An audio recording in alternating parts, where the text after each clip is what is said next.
Testing, testing. Hello? Oh, I think it's on now. Good evening. Can you all hear me? Great, great. Thank you all so much for being here. The May 28th meeting of the Community Commission for Public Safety and Accountability is now called to order. Good evening, everyone, and we are going to get started.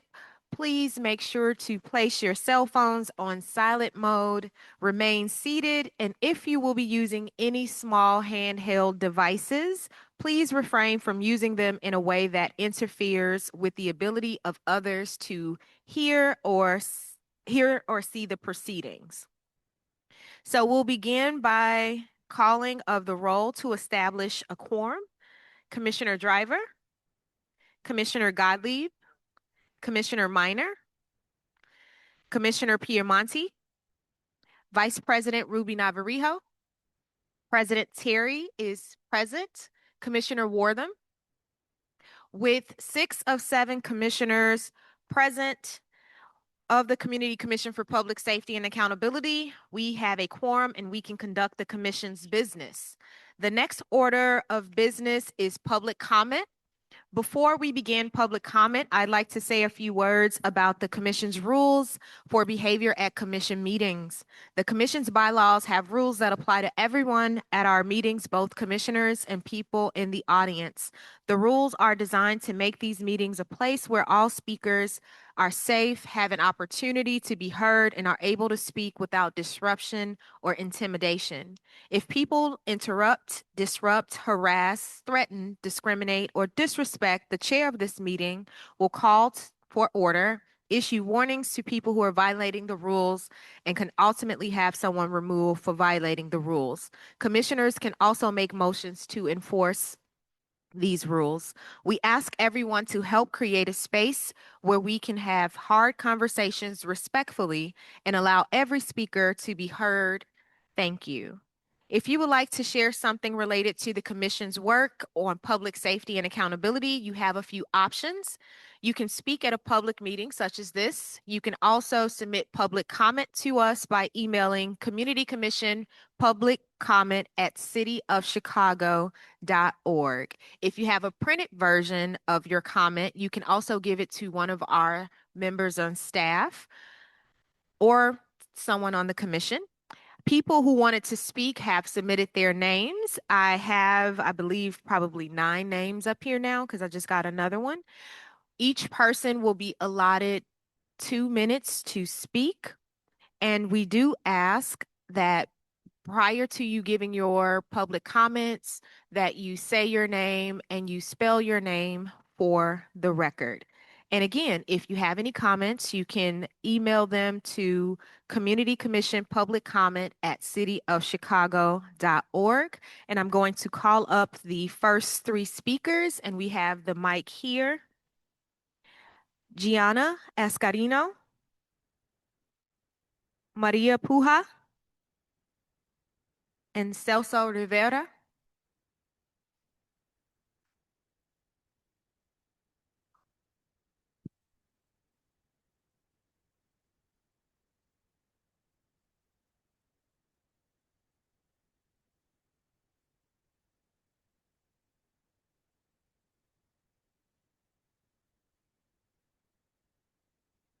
Good evening. My name is Gianna. I'm a member of Carper's Immigrants' Rights Working Committee and a member of the South Side community, which is an immigrant community that was hit hardest during ICE operations. I'm here on behalf of the community members who are demanding that the Commission do what we can do to end CPD and ICE collaboration, as the community has seen it with our own eyes, them collaborating, and we know that you all have the power to hold CPD accountable when collaborating with ICE or immigration forces. CPD should be publishing a monthly report on any 911 calls that were made by federal agents to CPD, any dispatch orders to scenes where known federal agents were carrying out operations, and any other forms of communication between ICE and CPD. These reports should include the names of any officers found to be collaborating with ICE, the names of their police commanders, and the district they are located in. A list of known collaborators should be published monthly so repeated offenders or districts with persistent issues can be addressed. The video footage from the shooting of Marimar Martinez a member of the Southwest Side community, Brighton Park, who was shot 5 times by ICE as they ran into her car and the innocent community member's car. This video footage from the shooting of Marima Martinez explicitly shows white shirted CPD officer telling CPD officers to move away and not record. This is explicit collaboration. Who are these officers? Who are the commander? We cannot allow this information to be sequestered and hidden by CPD and addressed internally without public participation. The community knows that CPD does in fact collaborate with ICE, and we have been seeing an increase of ICE activity in our neighborhoods, in our communities. Recently, a mother and a child were kidnapped by ICE in their neighborhood a few weeks ago. So we know that the ICE presence has not stopped and they will not continue to stop under Trump's administration. And we are demanding that the commission hold CPD and ICE accountable when they collaborate. And we are also demanding that the CPOP referendum be passed so the community can elect their own commission. Thank you. Thank you. I will be translating from Spanish to English. So cuando esté lista. Sí, hola, buenas tardes. Mi nombre es María Puga y él es mi hijo Kobe Puga. Hace 1 año, 6 meses, fue para Pilsen a cenar con la novia para festejar el cumpleaños de la novia. Y ujú, About a year ago, my son went with his girlfriend to go have dinner in Pilsen. al bajar del carro, le dispararon y lo mataron. I guess when he was coming out of his car after the event, unfortunately, he was shot and killed when he was stepping out of his car. Nosotros hemos vivido siempre cerca de esta área por más de 30 años. We've lived in the area for over 30 years, Y estoy pidiendo justicia para mi hijo. and I'm requesting justice for my son. Tengo 1 año, 6 meses, queriéndome comunicar con los detectives del caso de mi hijo. It's been 1 year and 6 months since I've communicated with the detective about my case with my son. Y no he tenido respuesta, no me han dicho nada, que pueda hablar con ellos. And I haven't had any follow-up about speaking with the detectives. It's been a struggle getting in communication with them. Pasa el tiempo y me siento mal porque no encuentro justicia ni a la persona responsable que le quitó la vida a mi hijo. Time passes, and it feels like justice won't be served for my son, and the person who committed this crime won't be held accountable. Yo nunca he trabajado, por dedicarme a cuidar a mis hijos y Kobe acaba de cumplir 21 años. Y acaba de cumplir 21 años y no es posible que salga a la calle y alguien le quite la vida. My son would have turned 21, and it's not fair that he was just out on the street and his life was taken away from me. Yo espero que en este lugar encuentre ayuda, una persona que me pueda orientar, a salir adelante para buscar, cómo me pueden ayudar ustedes o alguna persona en el público que me ayude a buscar, la solución de cómo encontrar quién mató a mi hijo. I urge anyone, whether you on the commission or anyone in the public, to help me navigate this difficult situation so I can find justice for my son and get in touch with the detectives responsible. Así pasa el tiempo, los años, los días, voy a seguir buscando quién le quitó la vida a mi hijo. As the days and years continue, I will continue to find who did this to my son. Muchas gracias. Thank you so much. Good evening, Commissioners. My name is Celso Rivera. It's spelled C-E, L as in Larry, S as in Sam, O, Rivera, R-I-V-E-R-A. And I'm here representing myself, my neighbors, my family that lives in the neighborhood. It's getting pretty warm out there, and we've had an increase in crime in the neighborhood, in the area. We just recently had that sexual assault in LaBaugh Woods. And we've got, crime that's being attracted with from the unhoused, drug deals and just a lot of transient traffic coming in and out of the neighborhood. And so what we're asking for really is just more of a police presence, more of a sign that they're patrolling, that they're around, because kids programming is going to begin. School's going to let out next week. And we want our children and our neighbors to be safe. So thank you very much. Thank you. Nicole Foster, Kayla Nguyen, Connor Martinez.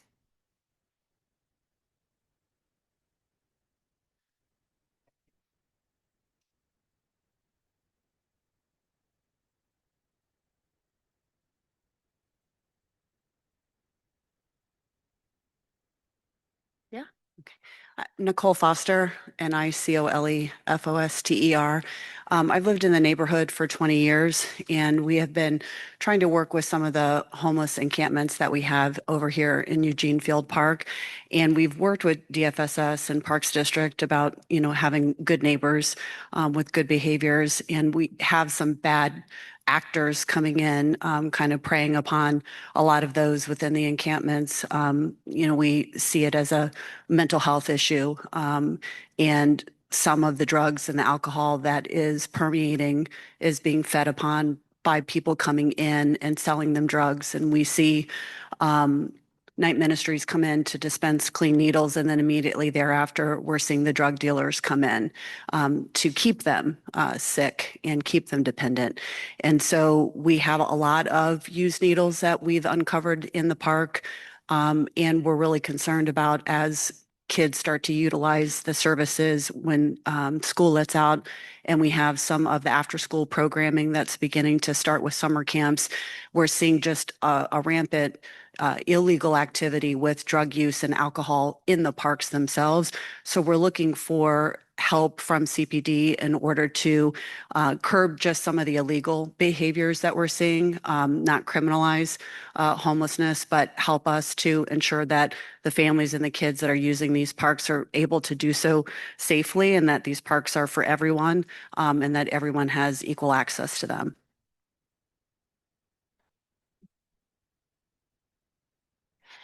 My name is Kayla Nguyen. That's Kayla, last name Nguyen. On April 30th, the Immigration Accountability Committee, tasked by Mayor Brandon Johnson through the Eyes on Notice, essentially submitted their final report on their investigation on ICE's conduct, and not just ICE's conduct, but also local law enforcement conduct during Operation Midway Blitz. This report reinforces what we already know. ICE brutalized our Black and Brown communities, and CPD's policies were insufficient to properly respond to these. We continually see, even here today and then last meeting as well during these victim services announcements, that there is no follow-up from CPD for victim services, few or inadequate resources for grieving families. It's been a month. We see the same people here. These families have had no progress. That's unacceptable. All of these are failures of CPD accountability, lack of CPD policy. They've been directed multiple times by several bodies to create measures and been urged by the community on multiple occasions now for months and months to develop some kind of policy or action or do something about this. As an accountability body, this commission is also tasked with making sure that happens, and I don't see progress. We come here month after month after month, and nothing is happening. And so it leads the community to question, what exactly is this commission good for if there is no progress? If the community continues to be grieving, continues to be in pain, continues to call for action, and no action is taken. How are people supposed to trust CPD? How are people supposed to trust our accountability bodies if there is no transparency, there is no accountability, and these are the people that are supposed to protect and serve us? We move into a summer now where it's warm, people are looking to have fun outside, and what we're supposed to look around and have CPD protect and serve us? I don't think so. I don't think that the community has that trust. Thank you. Hello? Hello. One moment. I don't want to cut you off. Are you able to increase this mic like this one is? Because I can barely hear myself. Thank you. So go ahead. Hello, my name is Connor Martinez. That's ConnerMartinez. And I'm here to echo a lot of the things that have already been said. As a member of CARPER's Immigrants' Rights Working Committee, I want to speak in support of CCPSA's potential recommendation that the OIG conduct an audit of CPD's implementation of the Welcoming City Ordinance. Every quarter, CPD is required to submit a report of compliance with the Welcoming City Ordinance. This report is generally about 2 pages long and really only states when CPD receives a detainer request from ICE. There's no information available about closed or open investigations of WCO violations. Without OIG's oversight, we will continue to see the bare minimum of compliance from CPD or possibly none. Official city bodies and oversight agencies like the Immigration Accountability Committee have continued recommending stronger accountability as well as stronger transparency measures regarding CPD's role in immigration enforcement. And yet CPD's reporting and compliance practices remain unchanged. We'd like to see that actually changed. Thank you. Thank you.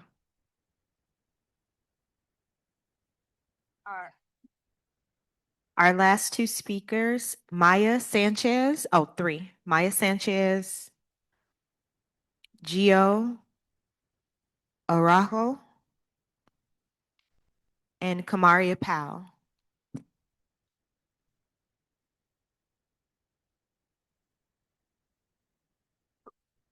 Thanks. I'm Maya Sanchez, Maya-Sanchez.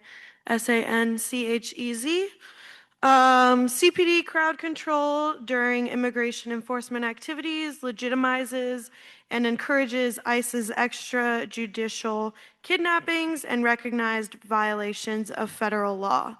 In Chicago specifically, ICE has a pattern and practice of detaining people without warrants or probable cause. Being protected by a line of CPD officers allows them to carry out these illegal detentions with little public accountability. In Chicago and other cities, we have seen that local law enforcement emboldens ICE and results in injuries to the public. If the federal government wishes to carry out immigration enforcement activities in Chicago, then their own resources should be sufficient to manage all of the following consequences. The people of Chicago should not have to worry about aggression from their own law enforcement as they simultaneously face the violence and brutality of federal agents. Since I have another minute, I also wanted to talk about how there are known white supremacists and current and former oath keepers that still remain on the CPD force today. Recent ordinances have failed to address the white supremacist affiliations within CPD. There's no reason to assume they would treat immigration enforcement in a manner inconsistent with their stated worldviews. We cannot be a quote-unquote welcoming city when bigots are employed by any municipal agency, least of all the CPD. Participating in any kind of hate group should disqualify someone from service on the CPD, given the high stakes of both criminal and immigration law enforcement. Thank you.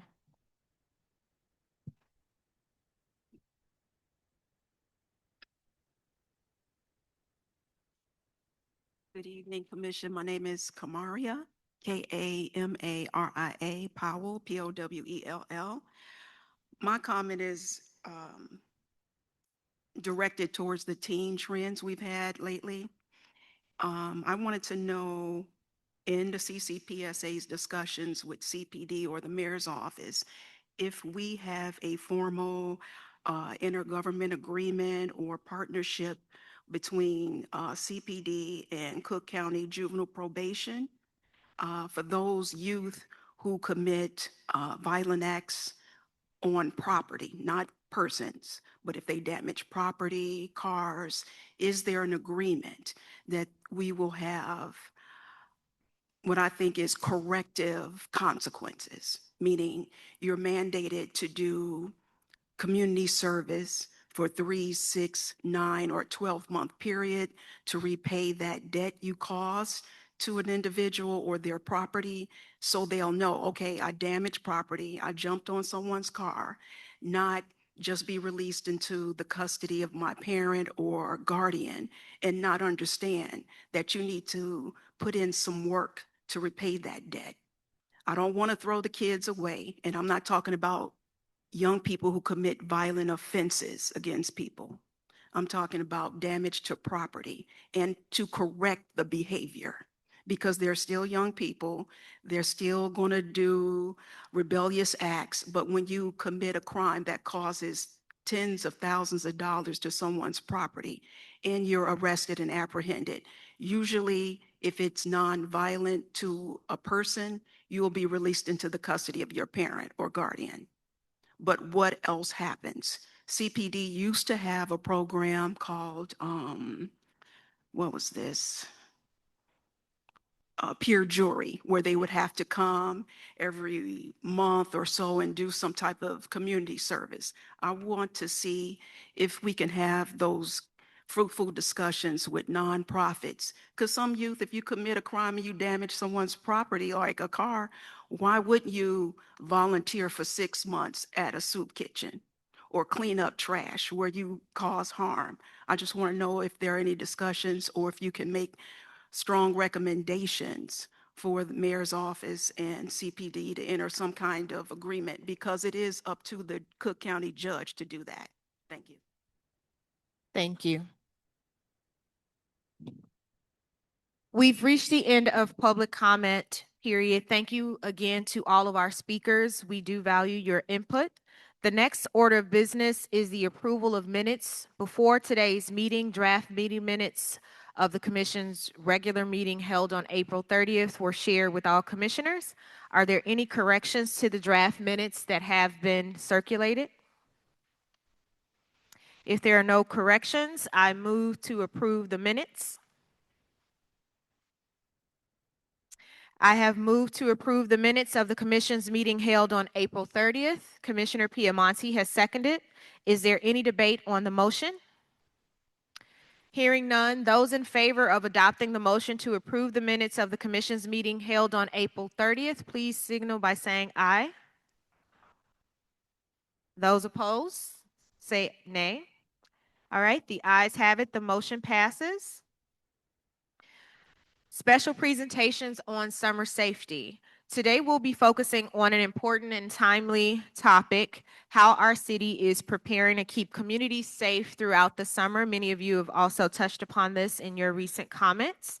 This discussion is part of the Commission's strategic priority to advance preventative, proactive, community-based, and evidence-based approaches to public safety, including approaches that involve people and organizations outside of the police department. At our June meeting, we hope to have CPD join us to continue the discussion around public safety and discuss their recent workforce allocation plan and community policing assessment. We're pleased to have a representative from the mayor's office, along with several organizations dedicated to community safety here to share their plans and their insights. During today's presentations, you'll hear about key summer safety concerns affecting our communities, including children and youth, practical strategies and programs designed to support safe environments and opportunities for deeper collaboration with community partners. Our goal is to gain a clear understanding of the challenges facing our communities, explore how we can work together to ensure that all residents, especially young people, have a safe and positive summer. First, I would like to invite Norman Livingston Kerr to the podium.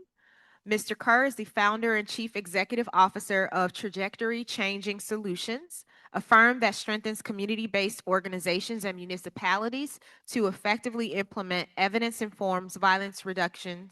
Mr. Kerr has over 30 years of experience in community violence intervention. Good evening, everyone. Good to see you all. And I know this is very heartfelt topics that we're discussing. I'm so sorry for your loss. And those of you who have experienced, just different challenges in Chicago. I love Chicago, and I know you all do. And the work that we do has to be focused on how can we make Chicago better. So I'm going to talk a little bit tonight. I do want to thank the commissioners for having me to share my work. So I'm going to talk about, thank you. I'm going to talk about reducing violence in Chicago and what we do at my company, Trajectory Changing Solutions. Just a little bit of my background. I've worked in this field for 30 years. I've been doing this for a long time. I love doing it. I don't want to do anything else. This is where I feel good. I have a master's degree in social work. I utilize that to help understand the impact of trauma in our individuals, in our families, in our communities. These are things that we don't talk about enough. I served as a deputy mayor of public safety for Lori Lightfoot a few years ago. And then I started my own company since that time. Next slide, please.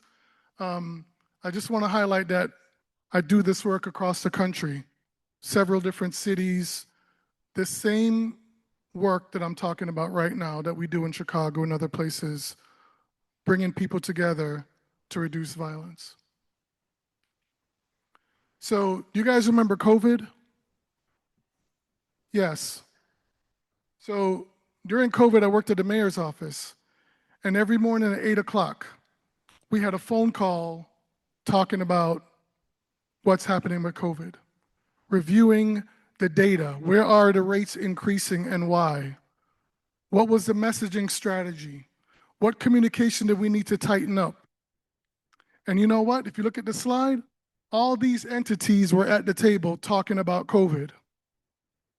Does this make sense? Because it was an emergency. We were losing lives. We were spending a lot of money. Look at that. Street outreach, schools, mental health providers, elected officials, businesses, not just public health professionals and hospitals. Nobody said, you know what? Churches, we don't need you. We got it under control. They said, we need everybody. That's the only way it's going to change is if everybody's at the table. There was a role for everyone in addressing COVID, and rightfully so.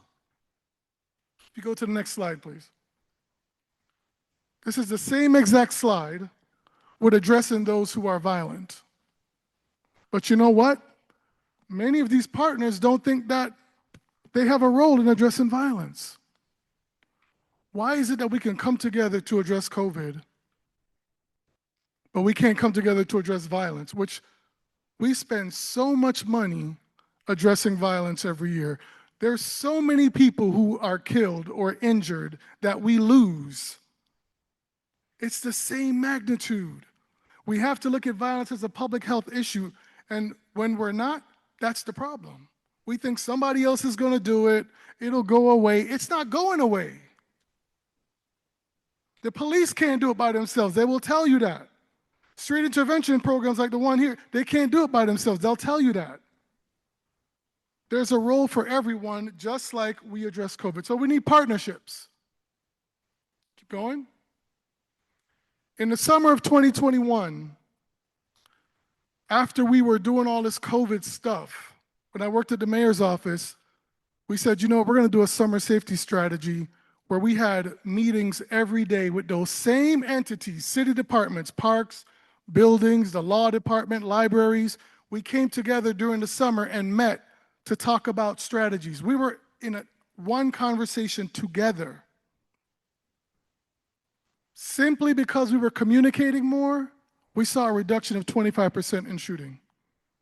Just because we were talking more and we were more aligned and people felt like, oh, they have a role. So the coordination is essential. Next slide, please. We have this thing at my company where we have the 3 P's to success. You need personnel, you got to be working with the right participants, and you have to have paperwork. Let me tell you something. In our programs, you know, people say all kinds of things about programs around the area. Some programs are better than others. One of the main ingredients is personnel. The work that we're trying to do, reduce violence, everybody can't do that work. People think they can do it, but this is not just playing sports with kids. It's way deeper than that. We're dealing with generational trauma. We're dealing with people who are injured physically, emotionally. We're dealing with people who have access to guns. We have to have the right people on these teams. We can't just give any organization this responsibility. Everybody can't do this work. That's one of our problems. Groups are doing it. They're spending money. They're wasting money because they're not getting the right staff. They don't get the right training. And these are the things that are essential for us to see results. All of us want to see Chicago safer. I'm going deeper and showing you something that needs to change. Some of these organizations are hiring the wrong people, and we will not be able to employ the strategies that are needed. So, the right candidates, the proper training. Yes, we want people who have lived experience, yes, but they got to have the right training, and it's got to be consistent. College kids, yes, we need them as roles, right? But they got to get the right training as well. Go to the next slide. And my last point I'm going to really focus on is messaging, right? It's like with any campaign, you have to have messaging. The COVID campaign was messaging. Think of any campaign that you think changes behavior. It's a major campaign. It's nonstop. Seatbelts, major campaign. Non-smoking, major campaign. Right? Anybody drink Coca-Cola here?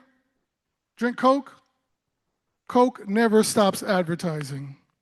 They never stop messaging.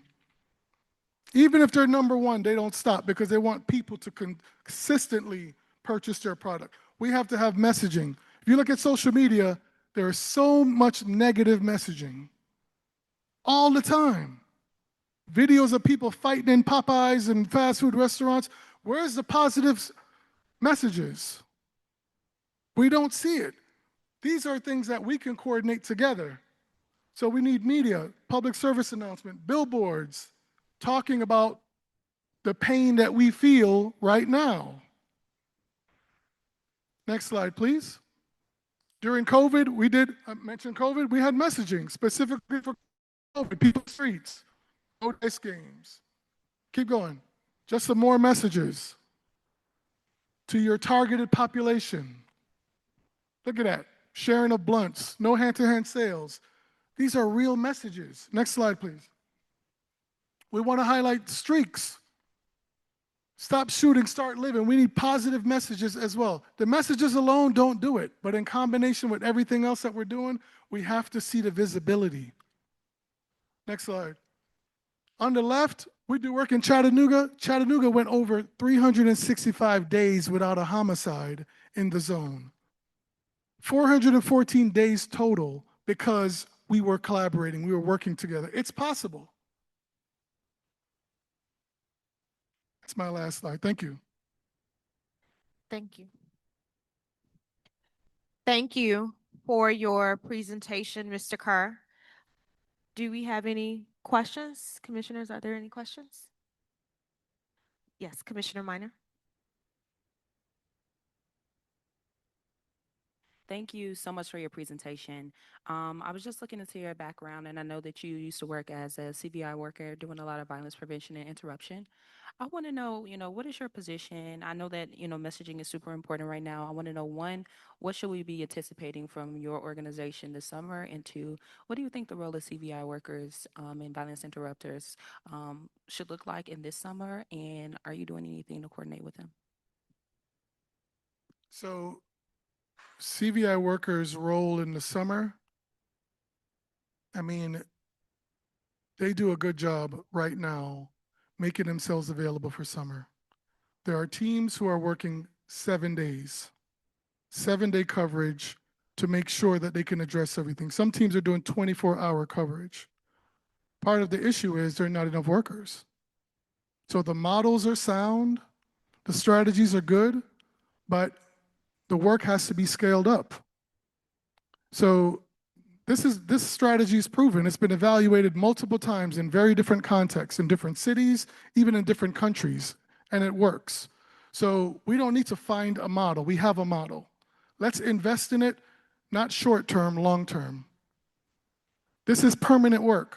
This is not in a couple years, how did we do? This is permanent work. This is a profession that we can't do without moving forward. So the investment has to be there. Summertime, we need to adjust. What does summer look like? We need more coverage. So we deploy other teams. If we need to do special summer teams, we don't take away from the current teams, but we add summer teams to hit other areas, like downtown, which Metropolitan will talk about, and other areas.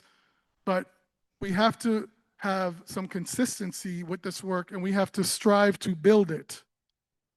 So think about it as permanent work. How can we get this in every area, in every community? There needs to be some version of this that's working with people who are struggling. Thank you. Vice President Ruben Navarro. Thank you so much for your presentation and time tonight. Based on your work in the past, what has been the best strategies or interventions for an at-risk youth? Like, how do you get a young person who is maybe thinking of going down a certain path? Like, what are the best tools that you've seen that have worked? I mean, we do a lot of work when people who are involved in the streets already, right? But to get folks not to get to that point, we need a lot of touches, a lot of interaction, a lot of activities. We've heard all this before, but we need to do this for real. We need a lot of exposure. Our young people need to see something else, other communities, other cities, other countries. We're not doing enough around that. And we talk about young people, we have to be thinking about their ecosystems. What do their family situations look like? Some of the families need mentoring. Some of the parents need support. Because if the parents aren't stable, that young person is going to have a hard time. And I may invest 2 hours a week in that young person, and if they're in a household that's very dysfunctional and we're not addressing the family, we're going to lose that battle. Thank you. Commissioner Driver. Yeah. Can you all hear me? I really appreciated the things you had to say, and as a person who's been able to watch some of your work over the years, very grateful for the work that you do. But you also have this unique experience of being like one of the top people in the mayor's office doing this work, and one of the top people on the outside doing this work. And there's been a lot of pushing from community members for a permanent Office of Gun Violence Prevention that is separate and detached from the mayor's office. And I guess I would just ask you, do you think that this needs to be housed in city government? And do you think that it needs to be separate from the mayor's office? And it's not that, like, we've had some amazing people in the mayor's office do this work, but the turnover rate is pretty high. And it seems like we start over again each and every time. And I think you just have a unique perspective on both inside and outside. So thank you for that question. And this office needs to be protected, right? Because what you don't want is a new administration to come in and they say, oh, we don't need that, right? So it has to be stable. I'm sure it requires some sort of ordinance for it to happen, right? And Baton Rouge, they went through a mayoral change last fall. The office got wiped out immediately as soon as the election happened. So now they're struggling, right? Because they are employing a different strategy that does nothing like this. It's a more heavy law enforcement strategy that's not as effective, frankly. So we have to protect this office. It shouldn't matter if Johnson's in, somebody else comes in, it doesn't matter. And it's because we know community wants this.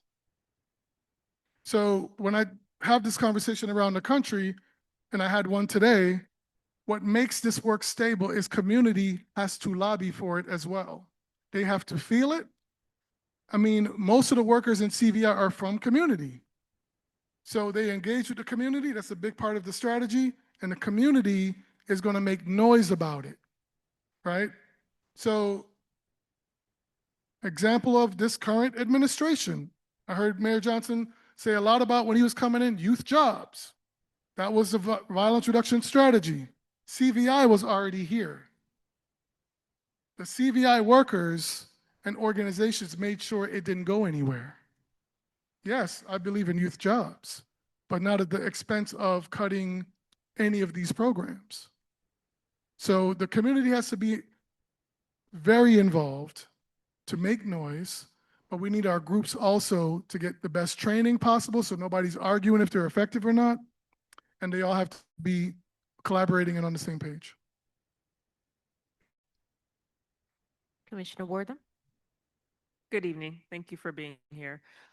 So I have a multi-part question, and I'll try to get them all out in sequence that makes sense. So the first question is, you mentioned, of course, that a lot of the CVI workers, I'm going to misquote you, but paraphrase, are involved in the streets. So my first question is, does your organization conduct background checks on the people you employ as CVI workers?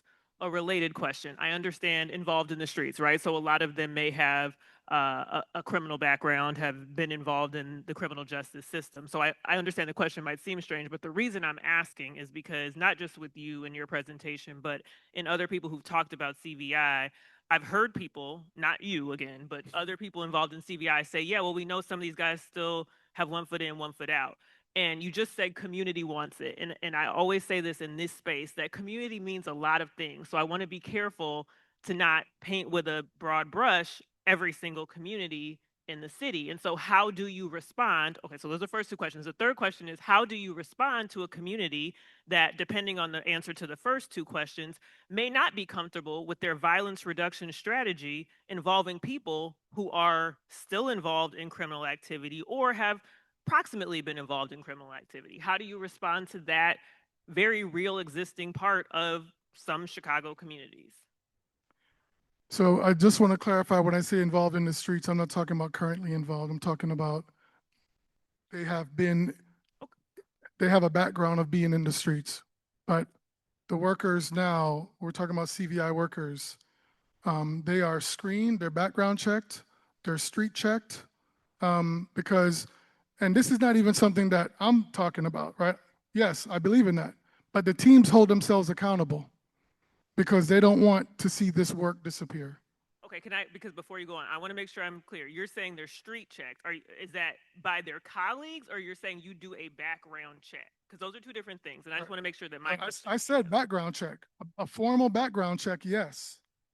But the street checks are done by their colleagues because they don't want their programs to end. So they're holding each other accountable because they want to continue doing this work, right? So for communities that maybe have some trepidation about this work, I think they need to, maybe they're not clear about what it is. And I say that because there's a lot of confusion about this work. Who does it? There's stories that are very misleading about this work. And the best thing to do is to go to the source. So if people are confused or they're not sure what it is, go to the local organization. I will walk them through the process, connect them. I'm sure other organizations will help to get that clarity. Now, are there bad apples? In every field, there are bad apples. In law enforcement, there are bad apples. In law, there's bad apples. In medicine, there's bad apples. But we don't show the same grace for this field. Let me just say that. The minute somebody does something, which they will, they're humans, we say get rid of the whole field. We never say that for doctors. We never say that for lawyers or law enforcement. We say there's bad apples, get rid of the bad apples. So, yes, we hold teams accountable. If there's a bad apple, we get rid of the bad apple.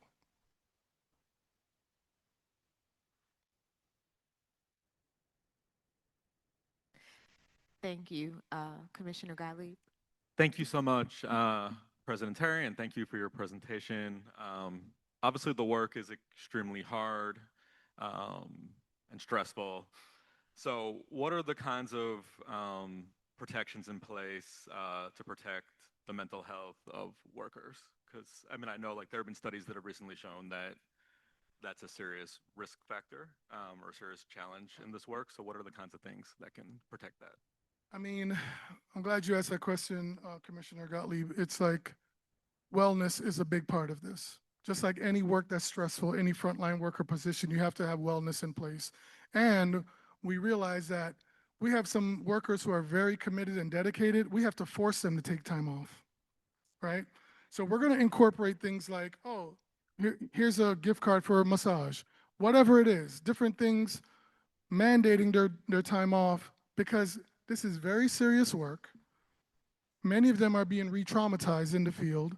We have to tap into EAP programs within organizations and other therapists and mental health providers, but that's a real thing, and that's something that we're very conscious about, and it's one of our main focuses right now.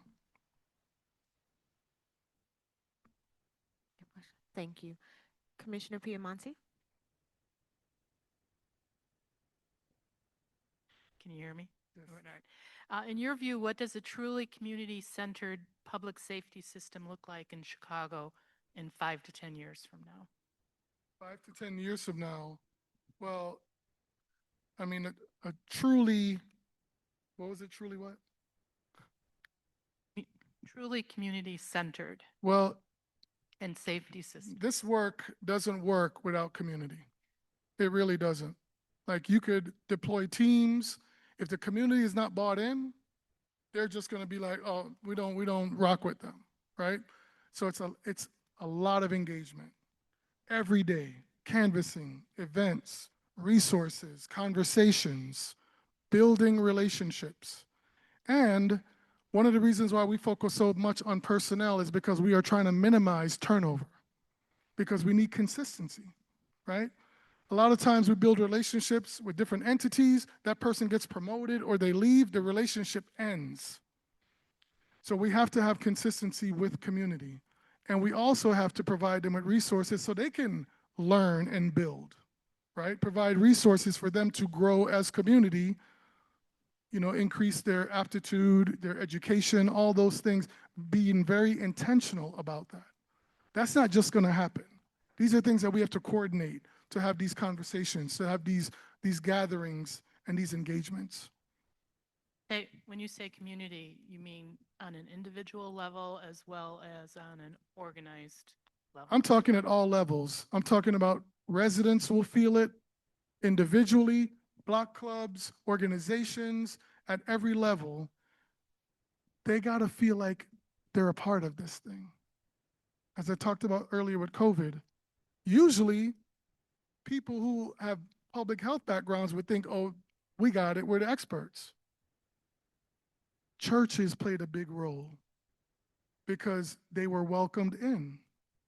Outreach programs played a big role because they were welcomed in. I'm sure people were waiting for them to say, oh, no, we got it. No, it's like, no, we need everybody. And community has to be the same way. We need everybody on the block. There's a role for everybody. Person walking their dog, there's a role for them. Somebody's got a Kool-Aid stand or lemonade stand, whatever. I'm making stuff up, but there's a role for everybody. Thank you. Thank you so much, Mr. Kerr, for your presentation. Thank you. Now I would like to invite Jesus Salazar, Training Director from Metropolitan Peace Initiatives, to the podium. Metropolitan Peace Initiatives, a division of Metropolitan Family Services, convenes community-based and citywide organizations to help heal Chicago's communities experiencing the highest levels of gun violence. Thank you for having us. I have a colleague of mine with me as well, James Mitchell. He's a subject matter expert for CPRU, and he'll explain what CPRU is specifically. He's going to kick it off for us. But I just want to say this. I am a product of Chicago circumstances. I grew up in a single family home, a mother who was struggling, and unfortunately I got pulled into the streets, right? And I wanted just to say this, if it wasn't for Jorge Roque, who works at the New Life Centers in Little Village, I would not be here talking to you today, right? He saved my life. I am forever grateful for that. And I turned my life around, I transitioned, and now I'm doing this work. And I enjoy every minute of it. So I'll turn it over to my colleague, James Mitchell, and he'll introduce himself. Evening, everyone. My name is James Mitchell. I am the field manager at Metropolitan Peace Initiative for CPRU. CPRU is our crisis prevention response unit, tasked with what some of you spoke about tonight, and seems to be what I know to be a big subject: teen trends or teen takeovers. Slide, please. So CPRU was started, founded in July 2023.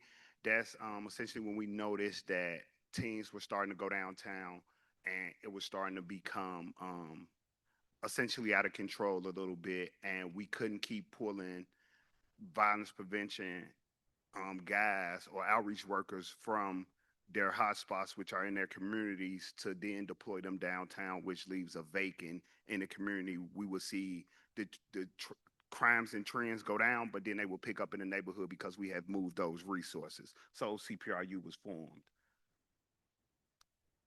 So CPRU goal is to victimization, prevent arrest, and then also connect those who are at high risk with the best resources, right? And then be strategic about that. We don't want to just place people or send people to a program with no merit, right? We want to make sure that this program is and somewhat tailor fit for this participant or for this young person or for this old person, returning citizens, or anybody who might need support in community, especially for our young people who are at the trends. We have 24 crisis responders. When we develop CPRU, we have this thing called LTO, license to operate. What makes our CVI specialists so good is because they're from those communities. They have an intimate relationship with the community. It's so much distrust in the community that you need that. We are strong believers that everything is done with relationships. If you have a relationship with that community or the people inside the community, you can get things done. So when we designed CPRU, we took 24 individuals um, from the communities that had the most violent incidents and that had been doing CVI for a while. So when we designed this team, we knew that kids were going to come from all over the city, and we wanted to be able to have relationships. So the goal was that we know these people work in this community. They have some of the best relationships in this community. Once they get to the teen trends or the teen takeovers, they would then have those relationships and be able to leverage them with our young people. Next slide. So um, the main purpose the main purpose of this and what we've learned, especially lately, is if you can get there in time, if you can get there, then you can monitor some of the behavior of the kids. Not every teen trend has ended bad. There are more trends than I'm pretty sure more people know about because they don't get as much publicity as the one that we seen on the beach on 57. So today, I think there's been maybe 750 teen trends. Most teen trends do not even end in arrest or victimization or damage of property, especially when CPRU or we have violence prevention specialists attending those teen trends. When you look at the data that it shows, is when they are not present is when the looting, the destruction of property happens or fights break out. Is when they have nobody there to monitor them. Next slide. CPRU highlights. Um, so what we've been able to do as of lately, if you look from 2023 to 2024, it was high volumes of trend. We found those who were actually the start of the trends and then gave them jobs. If you can create a trend, if you can gather people or get people to come here, well, then that's also a skill set that can be transferred. So we found the guys and girls who were actually starting teen trends, and then we found them employment, right? If you can do a teen trend, then you can do a party plan. We got them in community with their local aldermen and then help them plan events, and they no longer did teen trends. If you look at the data from that time period, it died off. It wasn't that many teen trends. They wasn't happening as much. But like most things with young people, it became trending. It is a thing for them to congregate, and it's not a weird thing, right? It's not unnatural for young people to want to be in space or a community with each other, nor is it illegal, right? So the goal is, one, make sure that they can enjoy the space, beaches, parks, but also make sure that it's safe for residents. As I said before, not all trends end in violence or with destruction of property. It's actually the quite opposite. If you look at the data, if there's 10 trends and there's violence prevention specialists or CPRU attends this trend, the chances of it being destruction of property are almost zero. From my knowledge, I've attended at least 570 of the trends. I have never seen any kids jump on top of a car at any other trends that we have attended. Now, I'm not saying that they don't do it because clearly it's footage of it. So I wouldn't say that. But the ones that CPRU is present at, it does not happen. And we've noticed that. Next slide. Gender-based violence. Right. Jump in. All right. So we wanted to touch a little bit about a little on gender-based violence in Chicago in 2025. We've seen increases specifically, and this is the reason why we wanted to talk about it. So, what our communities need to know specifically, right? Why we're talking about this gender-based violence is not just a private issue happening behind closed doors. In Chicago, it has become a major public safety concern that affects families, neighborhoods, and the stability of entire communities. In 2025, the numbers reached levels we have never seen, and the impact being felt across the city specifically. Next slide. What the data tells us, the Illinois Domestic Violence Hotline received just under 70,000 contacts in 2025, 17% increase from 2024, and 181% higher than before the pandemic specifically. We all heard stories about the pandemic and how domestic related violence, gender-based violence was happening at astronomical numbers, right? So calls coming specifically from Chicago increased 122% compared to 2019. There were 20,623 requests for emergency shelter, but Chicago had 157 days with zero available shelter beds or cribs for survivors. Requests for housing support increased 56% in Chicago, showing that survivors are struggling to find stable places to go. This is not a one-year spike. It's happening. It's a multi-year trend that has been rising since 2020. So it's been happening. Next slide. Why this matters for public safety? One, domestic violence spills into the community. When survivors can't find safety, situations escalate. We see retaliatory harm, increased crisis calls, children exposed to trauma, high risk of lethal violence, and gender-based violence is directly connected to the broader violence we see in our communities. We have a lesson that we teach at the Metropolitan Peace Academy around red flag relationships, and all of our CVI workers are trained in domestic violence and response. Two, lack of shelter. It increases danger. With half the year showing no available shelter bed, survivors are forced to stay with their abusers, sleep in cars or public spaces, enter unsafe temporary situations. This increases the risk of further harm and puts pressure on outreach workers, hospitals, and police. Next slide. Number three, Black and Latinx communities are hit the hardest. Chicago's data shows that the communities already facing the highest levels of gun violence and economic hardship are also experiencing the highest levels of domestic violence. This deepens existing iniquities and trauma.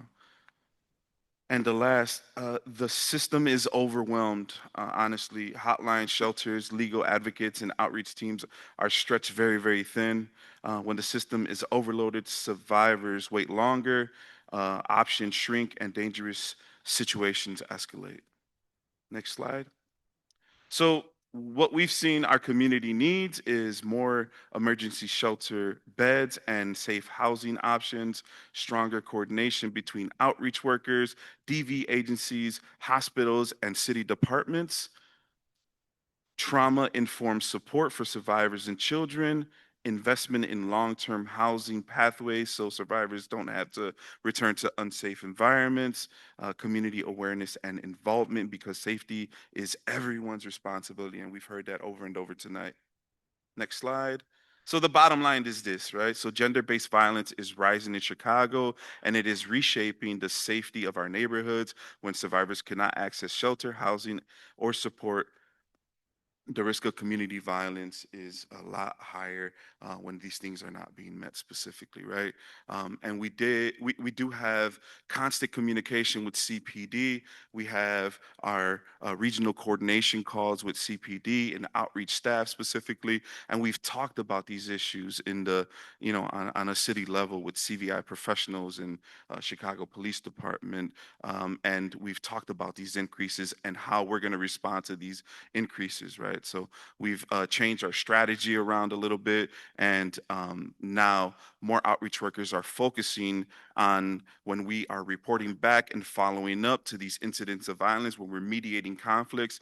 If it's a DV or gender-based, incident, our staff will contact DV agencies, make them aware of these incidents, and red flag relationships are ultimately at the top of our goals right now. Thank you all.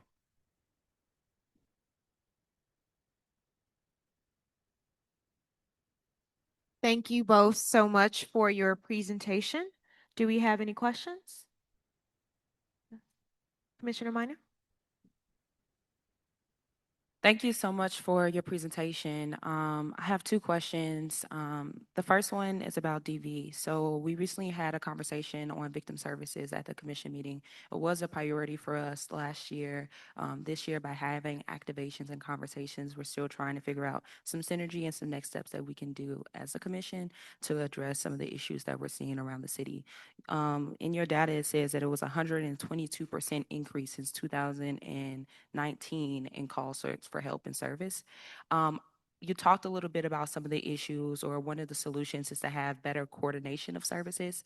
I also want to understand a little bit more about some of the bottlenecks and how can we as a commission that has civilian oversight of the Chicago Police Department, that has relationships with COPA and the Chicago Police Board, what do you think our role should be in the future on addressing DV?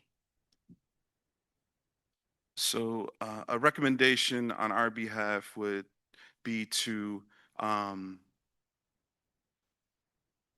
help us advocate for more funding when it comes to DV agencies specifically. I know that they struggle with funding. There is also a lack of communication when it comes to DV agencies and other agencies that can offer support as well. We are building an infrastructure to make sure that we, have or build a coalition around communicating back and forth with DV organizations throughout the whole entire city of Chicago. But it takes work specifically, and that is on us as well. So it isn't just on you all specifically. It's definitely something that has to happen, holistically and with multiple agencies in the city of Chicago. That's so good. Thank you for uplifting that. I'm hearing communication and funding is a huge issue. The second question I have is to the point of the teen trends. So I've been organizing in this coalition called the Youth Empowerment Space, and we've been activating third spaces for young people and facilitating town halls to talk about the teen trends. One of the interesting parts about the coalition is that it's ran by young people. So a lot of folks are 17 to 24 years old that's coming in and providing feedback, and then we're hosting events based on what we've heard from them. One of the young ladies on our Tuesday call talked about being at a teen trend and experiencing excessive force by CPD when they came on scene. But she also talked about being bullied by one of her peers. And he was like, they had a picnic. It was like a beach situation. And he was stepping on everybody's food. And later that night, he was killed. And she talked about like the grief and the impact of like being in that environment. And when we asked her like, what do you think some of the solutions to the problem was, she was saying that she wanted to see a more coordinated response for community, or wanted to see more CVI workers, violence interrupters, folks to advocate for the young people and making sure that their rights are protected. Because there were some folks who were not participating in the violence that got wrapped up in CPD's response to the shooting that happened later that night. I'm wondering, one of the things that you all uplifted in your conversation or in your PowerPoint is that you all have really great trainings. Do you all make those trainings accessible to community members? Because it looks like you all have a very lean team that's responding to these teen trends. So I'm wondering if community members can be certified through you all and be on scene. Yes, so we do the team is small because they are trained. So every CPRU member goes through an 18-week cohort where they do everything from trauma informed care, crisis response training. You have to be certified. They do a stop the bleed class. And I think last time I checked, it was 23 trainings that you go over in a course. So the thing about just having anybody come out is we want somebody who's competent. We do welcome the community to come out. We have faith-based leaders going forward. We will have them out. We've had parents come out as of lately. So we do welcome it. We just want to make sure it's coordinated, right? The last thing we want is adults coming out and grabbing someone else's child, essentially, who's not trained, right? Who don't understand that the difference between somebody being on the spectrum and somebody having bad behavior, somebody having an episode and somebody just having bad behavior. So we want to make sure that it's not just people coming out and essentially turning into vigilantes for our young people. We welcome the community to come out because the community share a space. We believe in a beloved community. This cannot be solved with just us. So we do welcome it, but we ask that it be in a coordinated fashion. We are CPRU, or Metropolitan Peace Initiative, is open to collaborations. We welcome it.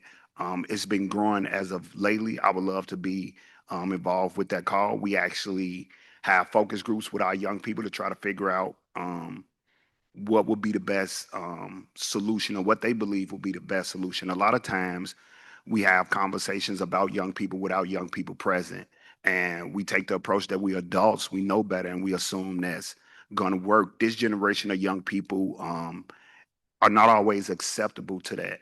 So what we've learned is getting them involved, giving them ownership. We were having a lot of teen trends in the Streeterville by the AMC movie theater. What we did, and we have one coming up in June, is a walk. But we start bringing the community people out, CPRU, and start introducing them into young people, because a lot of times it can be misunderstanding. I'll give you a story.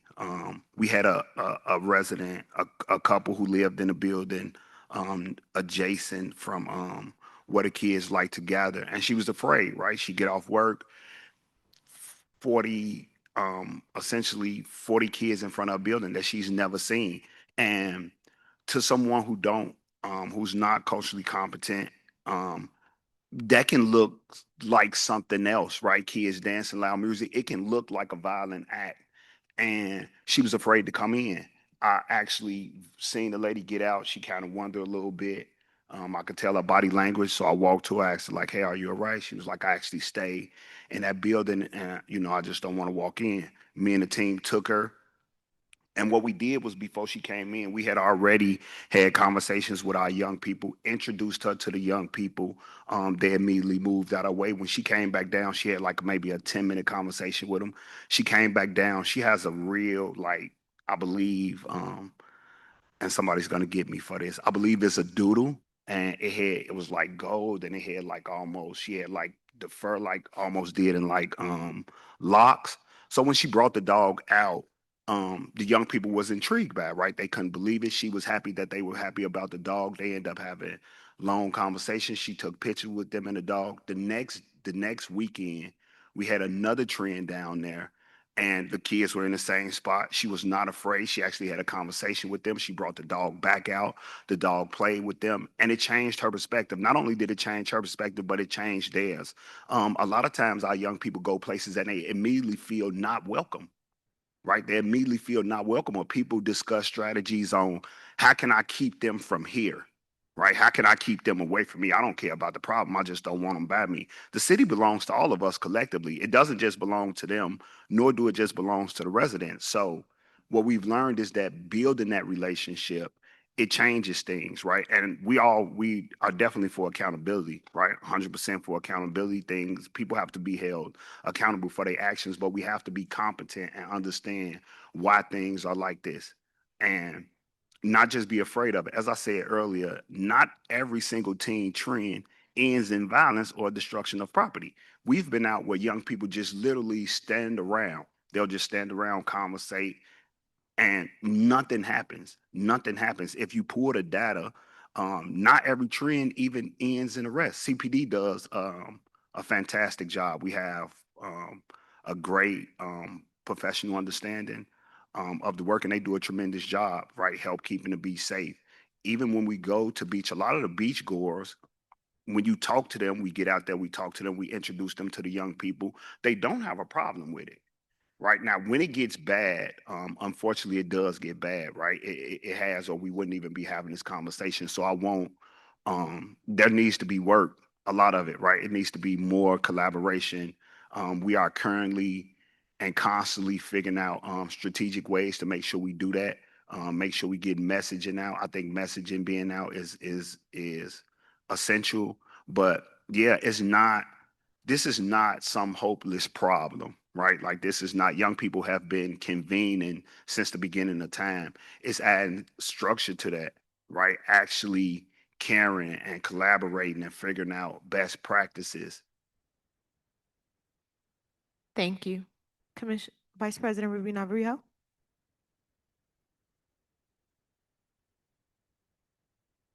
I have a more practical question with what we've been seeing with the teen trends. What does that look like when something like that occurs? A mass gathering of young people. What is it? Are you all on site? Do you all get advance notice? Like walk the public through what occurs when something that we see on the media occurs, for example. What's your role in that? Yeah. So what we do is monitor their social media, right? It starts, they disseminate the flyer usually through social media. We are real good. I hope they're not watching this and then they go try to pick us out. But essentially we watch their social media. We know that's the way they communicate. If we can catch, we have a team who's really good at that.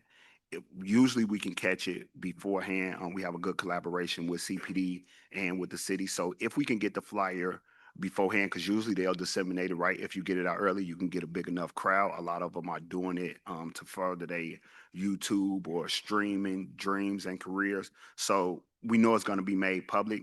We're monitoring it 24 hours a day.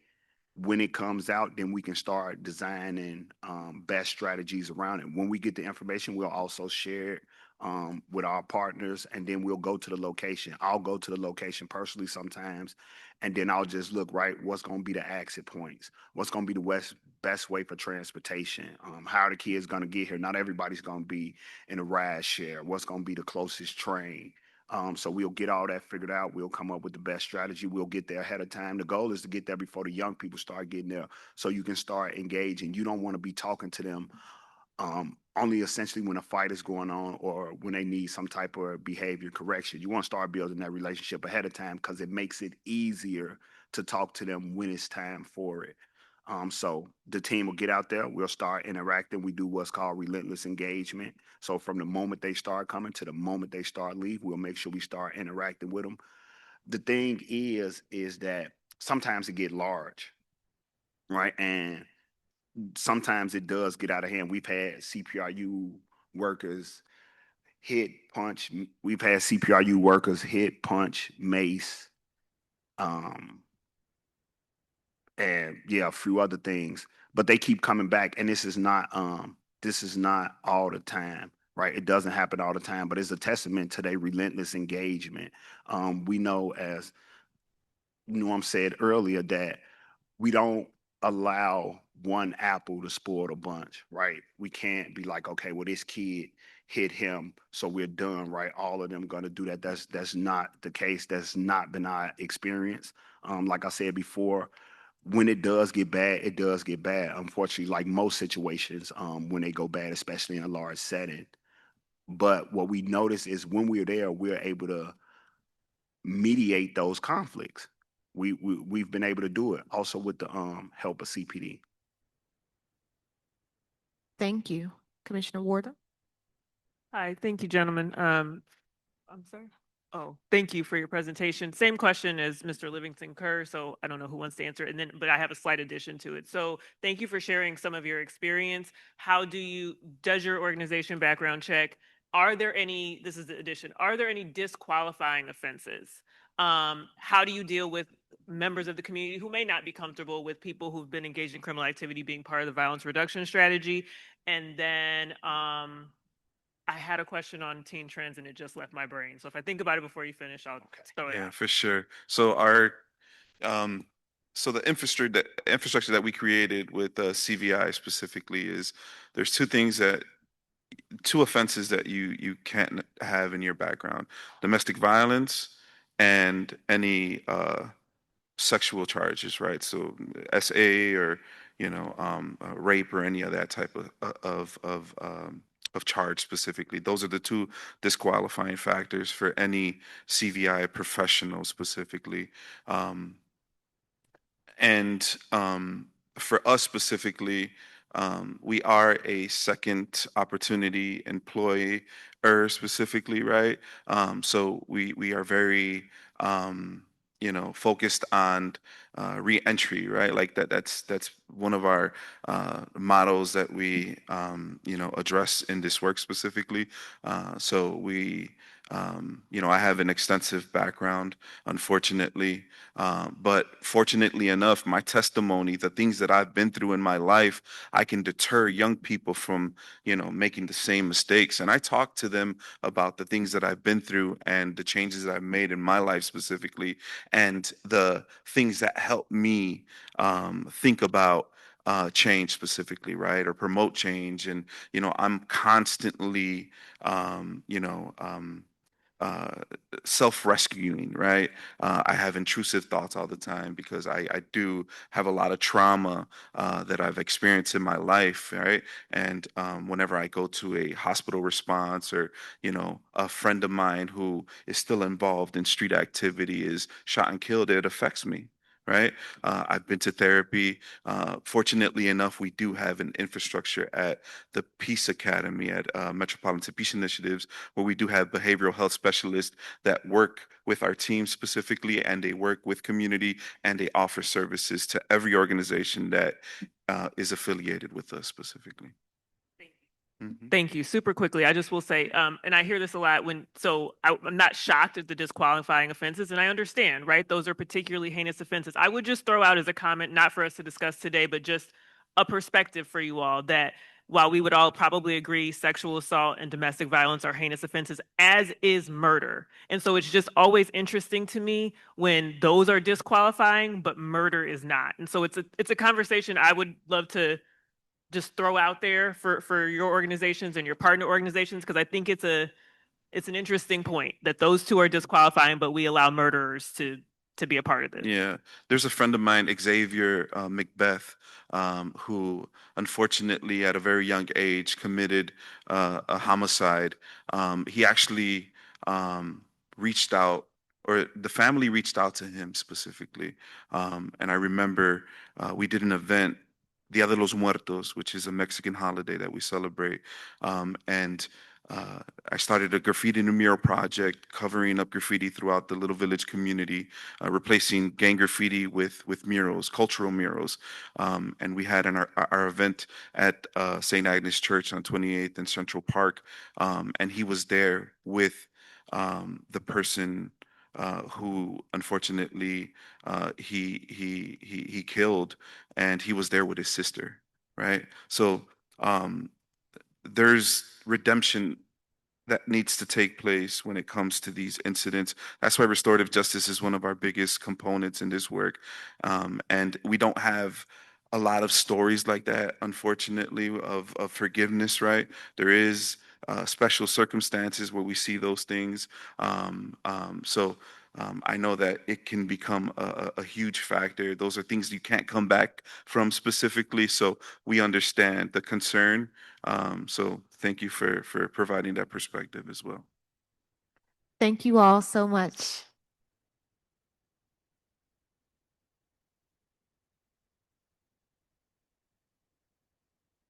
I would like to now invite Emmanuel Andre, the new Deputy Mayor of Community Safety, for Community Safety. Before joining the mayor's office, Mr. Andre helped to start Circles and Ciphers, a youth development organization. He served in the Cook County Public Defender's Office as Deputy Policy and Strategic Litigation, and he has been very involved in expanding Cook County's restorative justice community courts and the use of restorative justice practices.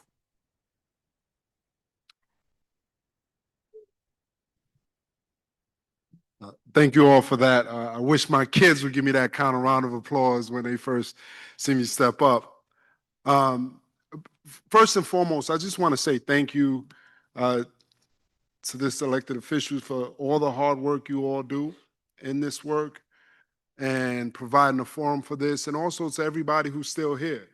I recognize I stand between you and probably a great dinner or a great time, so I'm definitely going to try to be as quick as I possibly can, especially given the fact that those who went before me have already covered most of it in much more detail. So really excited about that. And one last thing, really want to thank all the commenters who stepped up and provided that perspective. So thank you, and we're thinking about you and your loss. So with that said, just very quickly, one thing that's not included in that brief bio is really who sent me. Because inevitably, I've learned that in Chicago, that's really the question that a lot of people want to know. Well, who in the world sent you? How did you get here? And to that, I would add the names of Cheryl Graves and Aura Shub. So if one is interested in getting to know about, well, what is this restorative lens that they keep talking about? What is this restorative justice that they keep talking about? Does Mr. Andre really want us to just stand here and hug it out with everyone who's done us wrong? First and foremost, I'm going to say no, not necessarily. But what I am going to say, though, if you are serious about trying to get a deeper background in some of this stuff, I would challenge you all to start to Google their names, because two heroines who've had a huge impact on the Chicago infrastructure when we think about this lens of restorative practices. With that said, I realize I'm here today to talk about summer safety planning and what that looks like. And a lot of what I'm here to talk about has already been tapped on. So maybe I'll start like this. As deputy mayor, part of our thinking behind this is this idea of the collective call, summer 2026, community and belonging. I really want to highlight that word belonging before we jump right in, because it's been touched on by both of the presentations in so many ways, and we're going to go into that. Now, given how extensive, and special thanks to Mr. Kerr and the people from Metropolitan Services, given how extensive they've gone in, I'm very, very hesitant to be able to scrap my whole presentation and spend the next few minutes here just talking about drill music. But I see, unfortunately, the mayor's office has sent a team of people with me to make sure I stand on message and I don't go off script. So I'm not going to do that just for you all. But what I am going to say, though, is how important, if you look to your left, you look to your right, you see these empty seats, and just think about the amount of young people that you see here today to be part of this discussion as we talk about summer safety. We cannot have these discussions without being able to center young people, especially as we think about who are the survivors, specifically around violence and gun violence. So I just wanted to share that and start that off. And that's a little bit of why I can't help myself. But quick show of hands, how many people have heard the term drill music? Great. That's almost everybody. That's one of Chicago's great exports, for better or for worse, but it's a fact. This is culturally in terms of what has Chicago exported. And it's a, for those who've never heard of it, it's this genre that's part of music and that's part of hip hop and what that looks like and what stories does that tell. It's not to promote it, but it is to say that young people talk. And I, as a parent, I could tell you firsthand, I do a horrible job of listening. So just continue to think about who's talking and who are we listening to. So with that said, I'll go jump right back into the agenda really quick. I'm going to go over the vision really quick, some key summer safety concerns. I'm going to skip around that a lot because a lot of that was already covered. And then we're going to end on with some actionable strategies and steps that everybody in this room can take right away to be able to help move forward. Mayor's Office of Community Safety. This is, so part of the idea of the restorative lens, I think inevitably is this idea that if anyone's ever heard of this Sankofa bird, it's this idea in order to move forward, you have to look back. You have to, your history has to be centered in everything that you do. So this office was not just started with Mayor Johnson. You know, special shout outs again to Mr. Kerr and those who came before him and continuously building up on this work. But this gives you an idea of, as a deputy mayor, what is it that we do in terms of some of the coordination that happens with all of these different departments and everything else like that. And for those who are here, like, well, what else do you do? We work closely, of course, with police in terms of improving and extending what does safety look like. This is much more of a layered approach, so you're not going to hear me talk about police strategies over the next 10 minutes I have. A lot of this is really about, okay, what else other than policing are we doing to be able to move forward this idea of safety? Next slide. Now, when I say this idea of safety, like, what is it that we're talking about? So for us, part of it is defining it, and not just in the absence of violence, right? Not just the absence of violence, but what does it really mean? And we've come this summer, really, this idea, well, safety is belonging. Safety is belonging. This brother just did a phenomenal example he presented when he talked about the lady in community who's walking by, I think a group of kids, 40 kids, and the fear that went into being able to have that presence, to be able to have that communication, and how that's broken down when there is a sense of belonging. Because when we have a sense of belonging with each other, there's also a sense of accountability that goes off of that. Now you have to look out for each other. This wouldn't be Chicago without me quoting one of Chicago's great philosophers: one city, one soul, one light in the dark. We build the bridge from the street to the heart. From the street to the heart, this idea of building a bridge. Now, we all know Chicago is actually 77 neighborhoods. So what does it look like to be that one? And that's by Lupe Fiasco, for those who don't know. Unfortunately, I'm out of time. Usually I offer out a prize if you can guess the album that's from. But I'm out of time, but there will be a QR code. Maybe you could put that on the end. So with that said, what are some of the core areas that we want to look at this year? And right before we go that, you know, these ideas, these are the three critical values that we want to further this lens through. These ideas of access, agency, and accountability throughout our summer safety plan. What does access look like? Who has the agency to be able to have impact? And who are we holding accountable, both in and outside of our communities, which is absolutely incredible important. Next slide.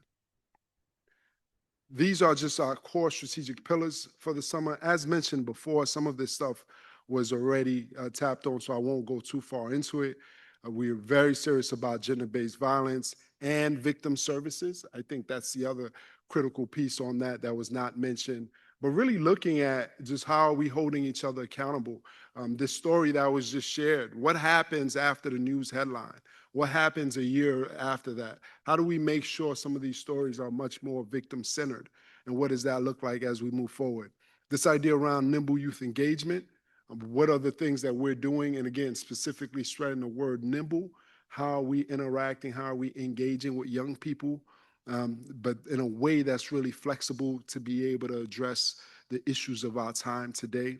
One of the things that we always talk about is this need. I think somebody stepped up and talked about probation, but this need to be able to get engaged with quick show of hands. Who have heard of JTDC, the Juvenile Temporary Detention Center?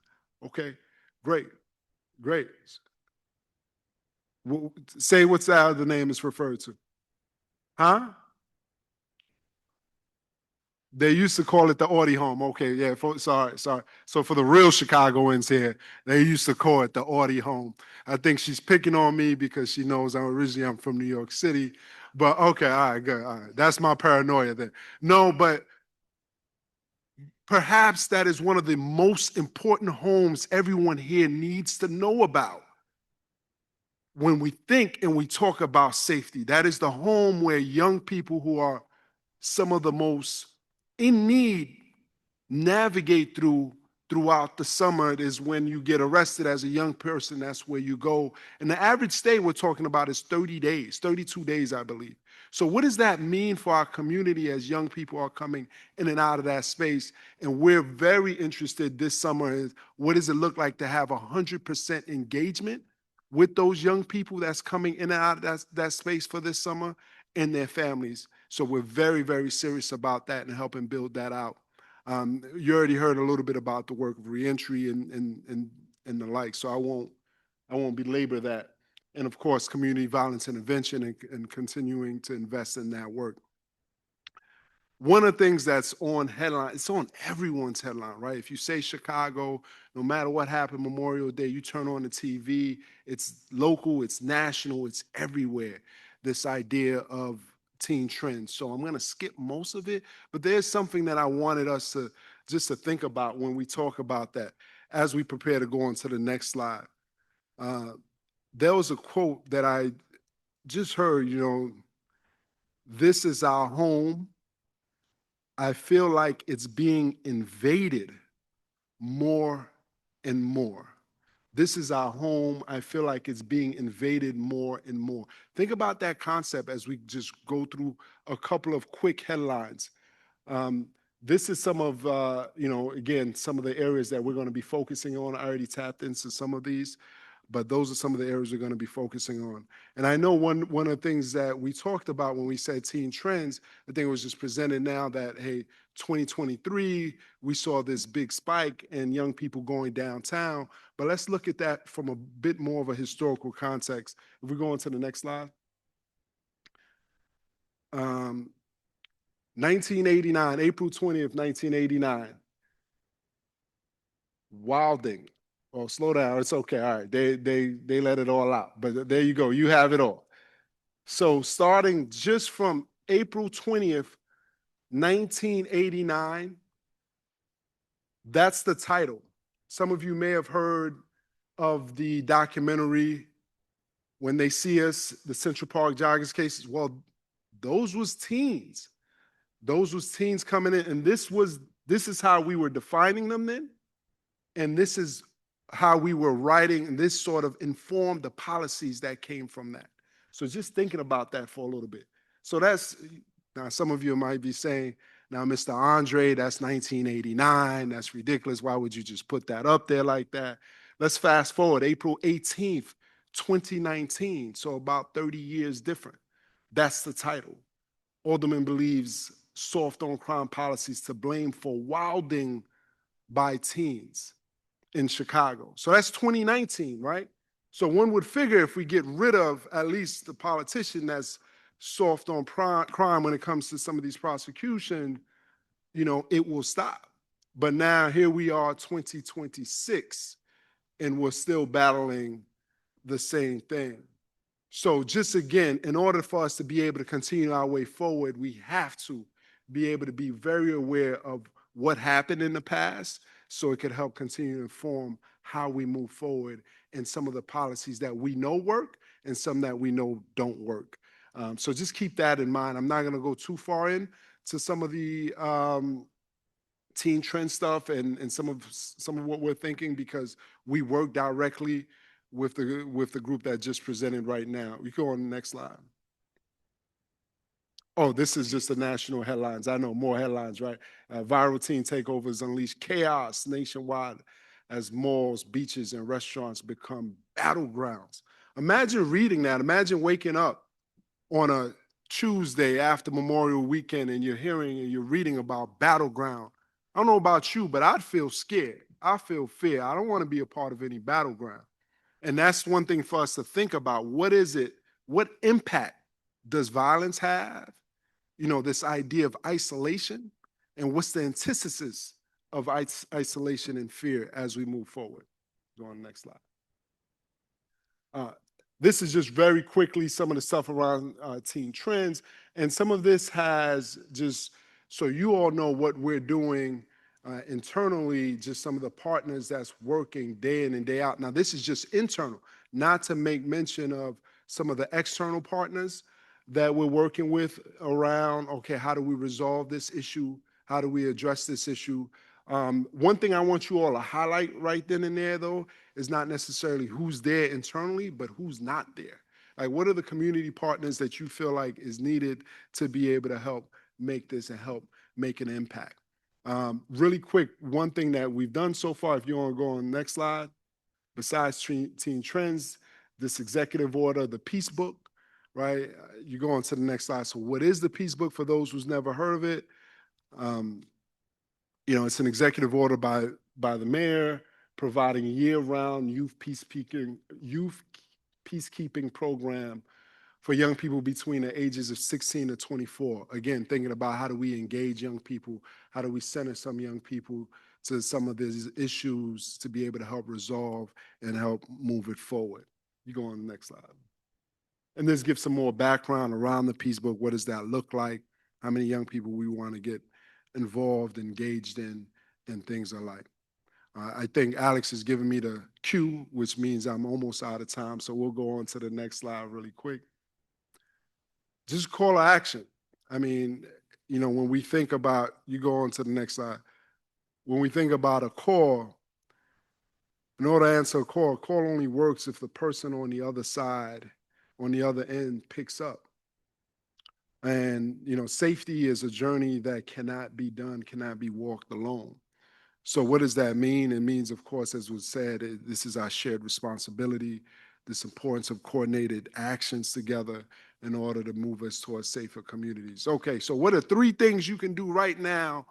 Very easy to be able to be part of that shared responsibility if you're sitting at home right now watching this, or if you're sitting here. One, we have Chicago Youth Works. They are hiring. We will drop a link after this, but they are hiring. So if you know of a young person in your neighborhood, even better yet, if you don't know them and don't know their name, it is there's a powerful act for you to be able to stop them and say, would you like to work this summer? Do you have a summer job? I have a connect, or as young people would say, I'm the plug. And you be able to make a connection between a young person and the possibility of having a city job. So, and again, we're saying this is not just a vacuum by itself. This is being done in conjunction with all the safety efforts that's being happening already. So this idea of engagement. Number 2 is very, very simple. Number 2 is even more simpler than pushing jobs. Get to know your neighbor. Like, literally get to know your neighbor. Who's on your block that you don't know? Who's on that person on the block that's isolated? Get to know someone new from your block. Invite them over for dinner. Break bread. Do something with them, because that in itself, it can be a courageous act. And the last, but definitely not least, I would also stress upon the need for more and more alternatives to CPD, to be able to making sure that that is not our first and only responses to everything that happens in terms of dispute amongst us. We have to be critical around that. To that end, I believe next Friday, which I think Mr. Gross had actually made mention of it. There's a conference that's in Chicago that's all of it's about alternatives to CPD. I know the mayor's talked about his CARE program, which is a very important alternative. So just keep all of those in mind as we move forward towards a safer Chicago 2026. So the call is out there. May we all answer the call. With that said, any questions? You go on next slide. It's just questions. Thank you so much, Deputy Mayor Andre. Are there any questions from commissioners? You can put up the QR code too, Yes. which is the next one. All right, thank you, Deputy Mayor, for your Thank you. presentation and for being here. Same question, but a little bit tweaked from the mayor's office perspective. Shocking. You talk about CVI. I know the mayor, that's a big focus of the Absolutely. mayor's office. So I'll ask in relation to the gentleman that were just presented. If the mayor's office is doing direct funding or having any decision making in funding for CVI organizations, does the mayor's office have any bright line exclusionary offenses to which a person could not have been involved and be a recipient of your funding? The related question to that is, if you don't, same question that I asked the gentleman, because I think when we say we exclude DV, we exclude sexual assault. I understand, right? Because we signal to people those are offenses we don't accept. We're not going to accept you doing that because we understand the victimization tied to that. And I do understand your background coming from the public defender's office, but that's really my question. Does the mayor's office have a position on, things we're just not going to accept when we're giving government funding to people doing work in violence prevention?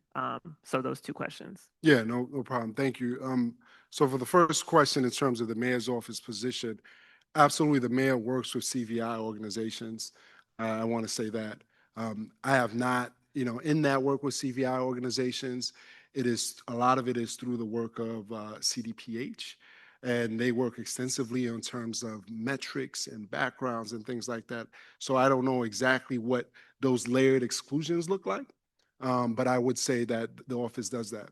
However, with that said, I would ask us all to think about what all should be on that list of exclusions, especially when we want to be serious and we want to think about reentry and what does that really mean. So what all should be on that list of exclusions? At what point, because when we think about restorative practices, it is about this idea there's been a tear in the community. That's what harm does.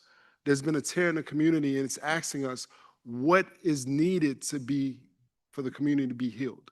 What is needed? So it's not necessarily completely prescriptive, but thinking about what is that end goal? What is it that's needed to be able to be healed? So when we think about people, and by the way, the mayor's been very clear, this also goes to this idea, even on trends, accountability of parents, accountability.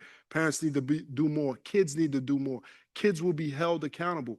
And some kids are. Kids are prosecuted. Believe me when I tell you, kids are prosecuted for this. We have to continue to think about to what end. Because sooner or later, remember that stat I gave you all? I said, 32 days, somebody's going to check me and say maybe it's 33, 34. But young people are coming back into the community after going to the Audi home. Are they coming back healthier? Are they coming back better? Those are the questions we need to continue to ask and continue to center as we move forward. Thank you. And I appreciate that. I'll just say, to a further conversation, I think it's a good question. What should be excluded? But if we're going to exclude some things, I think we have to be careful not to predetermine which harm is final and then which harm decision makers think people should be able to move past. And that's what I hear when I say, okay, sexual assault, DV, we're not going to allow that, but we're going to allow murderers to be recipients of this funding and participate in this work. So I don't have I have my answer, but I'm not suggesting we come to an answer today, but I do think from the mayor's office, from the chief executive of this city, that's a good conversation maybe to have, because if we're talking about including communities and you want communities to accept these workers, I'm just going to tell you, there are members of the community who are going to be offended to say, well, you should take the murderers back, but we're not going to allow the DV offenders. I think that's an issue that warrants further conversation, but I appreciate your answer. Thank you. No, I appreciate. Just one last point on that, though, is just really the importance of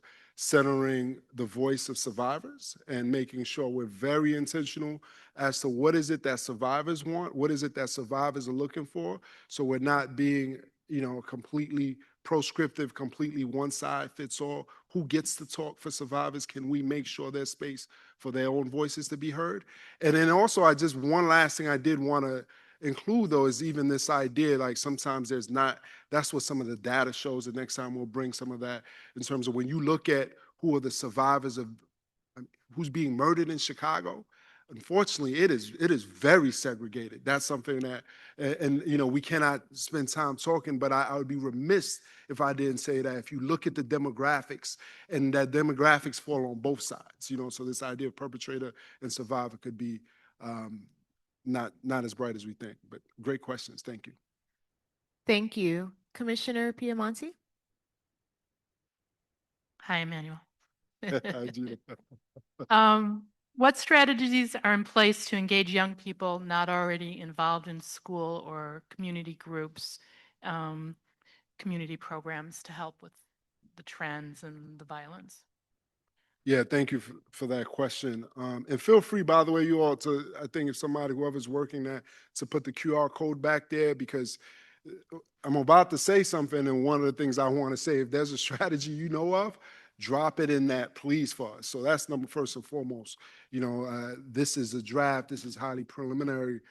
But in terms of some direct strategies, you know, besides working with some of our local organizations, there's a program called Back to Our Futures, which specifically focuses on young people who have been outside of CPS for the past 3 months to be able to figure out ways to be able to engage with them.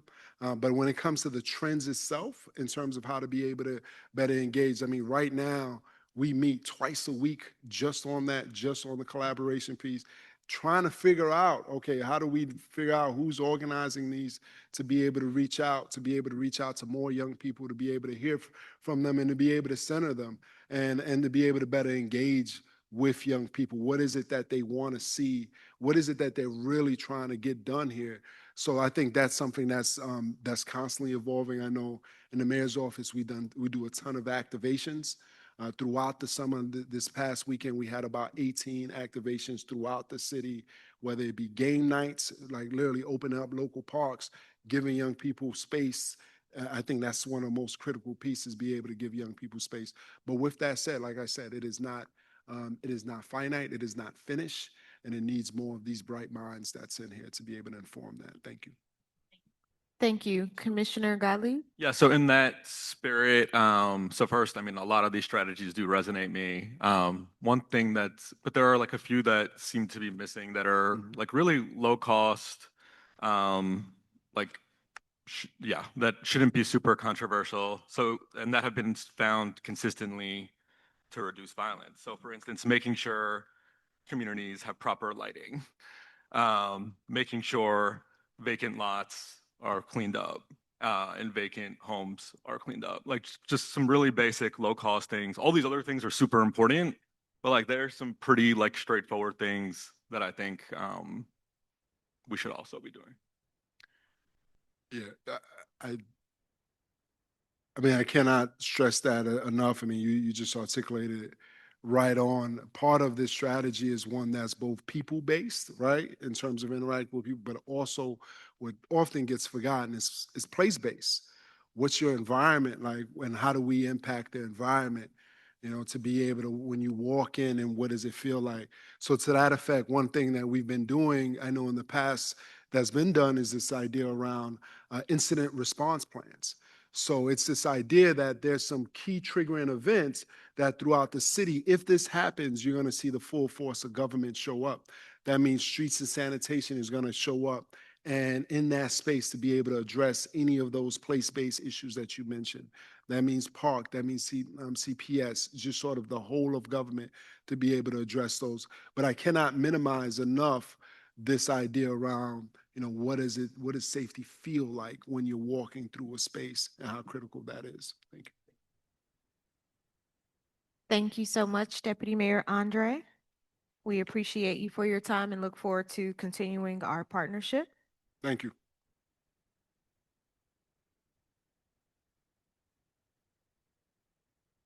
Our next order of business will be reports and updates. I'll turn it over to Commissioner Driver to provide an update on the 2026 goals.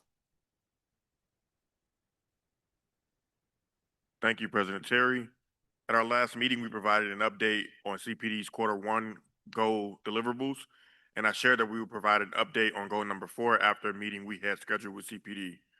Goal number 4 focuses on understanding why CPD's reported use of force and firearm pointing incidents have increased. In Q1, CPD was expected to explain the methodology they plan to use to analyze these increases. When we asked this at our May 12th quarterly goals meeting, CPD asked the Commission to follow up in writing with specific questions. We've since sent that clarification and are now waiting for the department's response. This analysis is important because it will help both the Commission and the department understand the trends and determine whether any policy or training changes are needed. Thank you, Commissioner Driver. Are there any questions? Next, we'll have Commissioner Gottlieb, who will provide an update on a letter that was shared regarding firearm pointing. Thank you, President Terry, myself, Commissioner Piemonte, Commissioner Minor, Commissioner Driver, and Vice President Ruby Navarrillo have sent CPD a letter expressing concern about firearm pointing. Goal 4 that Commissioner Driver just discussed previously is focused in part on understanding why there has been increases in firearm pointing in the last few years. Regardless of the reason for these increases or the reasons, CPD's firearm pointing directive should provide clear guidance and operate in a way that maximizes the safety and security of officers and civilians. In this letter, we have asked CPD to review its policy language as part of the upcoming consent decree required policy review and consider practices from comparable jurisdictions such as Philadelphia, which allows firearm pointing only when officers reasonably believe an immediate threat of serious bodily injury or death to themselves or another person exists. Commissioners who have signed this letter have asked for a meeting with CPD to discuss the current directive, the experience in other jurisdictions, and whether the current directive could be improved. Thank you, Commissioner Gottlieb. Are there any other questions or thoughts on this topic? Okay. Commissioner Worthen. Oh, thank you. All right, so I just want to I'm going to speak on this. So I didn't sign the letter. I object to the letter being sent. If those who were at our goals meeting, I believe it was January, when the superintendent accepted the goals, I didn't support this goal, but because strangely, the same commissioners who signed the letter refused to allow us to vote on goals individually. We had to vote on the goals as a package, which I objected to as well because they had not been publicly discussed, deliberated, but we were basically forced to vote on all goals if we wanted to vote for any of them. The reason I objected to this goal at the time was because my impression was that some of my colleagues had already determined that the increase in the firearm pointing indicated wrongdoing on the part of CPD and that they'd already decided that CPD had to change something without having actually done the work to analyze the data, which is why I objected to the goal. Again, having had to vote for the package, the goal passed. This letter, to me, is indicative of my initial concern about this goal. Oh, thank you. Okay. Q1. Commissioner Driver just talked about a meeting they just had with CPD. Without giving CPD the opportunity to fulfill the tasks of the goal, we've now sent, the commissioners who signed the letter have sent a letter recommending a change to the policy without the follow through on the goal. I think that's, frankly, I think it's unprofessional. I think it signals an underhanded interaction with the department that creates an unnecessarily adversarial relationship for a department, frankly, that I think we should be working with to maximize their ability to serve the citizens of this city. And so I just want to be really clear. This is why I objected to the goal in the first place.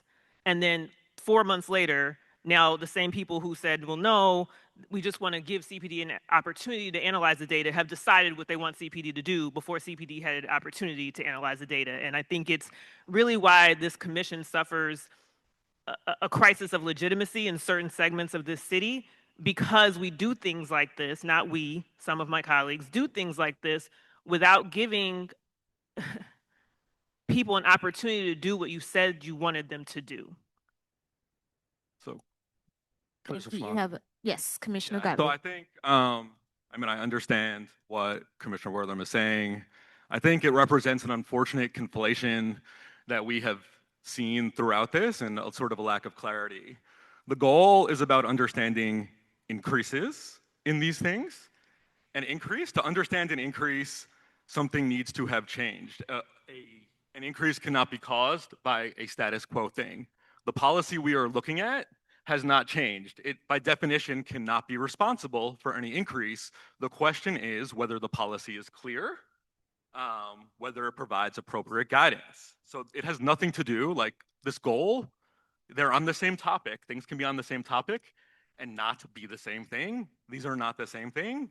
I personally have serious questions about the clarity of the policy and the quality of the guidance. Other jurisdictions, many peer jurisdictions, have more clear guidance and have more restrictions. I believe firearm pointing is something that is serious and should be treated more seriously in the directive. So we have a disagreement.